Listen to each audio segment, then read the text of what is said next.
Never have I witnessed such sincere hospitality and overwhelming spirit of true brotherhood as it is practiced by the people of all colors and races here in the ancient Holy Land, the home of Abraham, Muhammad, and all the other prophets of the Holy Scriptures. For the past week I have been utterly speechless and spellbound by the graciousness I see displayed all around me by people of all colors. I have been blessed to visit the holy city of Mecca. I have made my 7 circuits around the Kaaba, led by a young mutawaf named Muhammad. I drank water from the well of Zamzam. I ran 7 times back and forth between the hills of Mount Safa and Marwa. I have prayed in the ancient city of Mina, and I have prayed on Mount Arafah. There were tens of thousands of pilgrims from all over the world. They were of all colors, from blue-eyed blondes to black-skinned Africans. But we were all participating in the same ritual, displaying a spirit of unity and brotherhood that my experiences in America had led me to believe never could exist between the white and the non-white. America needs to understand Islam, because this is the one religion that erases from its society the race problem. Throughout my travels in the Muslim world, I have met, talked to, and even eaten with people who in America would have been considered white. But the white attitude was removed from their minds by the religion of Islam.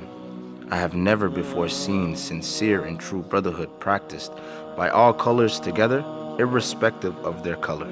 You may be shocked by these words coming from me, but on this pilgrimage, what I have seen and experienced has forced me to rearrange much of my thought patterns previously held, and to toss aside some of my previous conclusions. This was not too difficult for me. Despite my firm convictions, I have always been a man who tries to face facts and to accept the reality of life as new experience and new knowledge unfolds it. I have always kept an open mind, which is necessary to the flexibility that must go hand in hand with every form of intelligent search for truth. During the past 11 days here in the Muslim world, I have eaten from the same plate, drunk from the same glass, and slept on the same bed or on the same rug, while praying to the same God with fellow Muslims, whose eyes were the bluest of blue, whose hair was the blondest of blonde, and whose skin was the whitest of white. And in the words and in the actions and in the deeds of the white Muslims, I felt the same sincerity that I felt among the black African Muslims of Nigeria, Sudan, and Ghana. We were truly all the same brothers, because their belief in one God had removed the white from their minds, the white from their behavior, and the white from their attitude. I could see from this that perhaps if white Americans could accept the oneness of God, then perhaps too they could accept in reality the oneness of man, and cease to measure and hinder and harm others in terms of their differences in color. With racism plaguing America like an incurable cancer, the so-called Christian white American heart should be more receptive to a proven solution to such a destructive problem.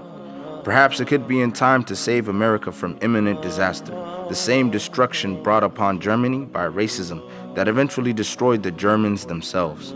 Each hour here in the Holy Land enables me to have greater spiritual insight into what is happening in America between black and white. The American Negro can never be blamed for his racial animosities. He is only reacting to 400 years of the conscious racism of the American whites.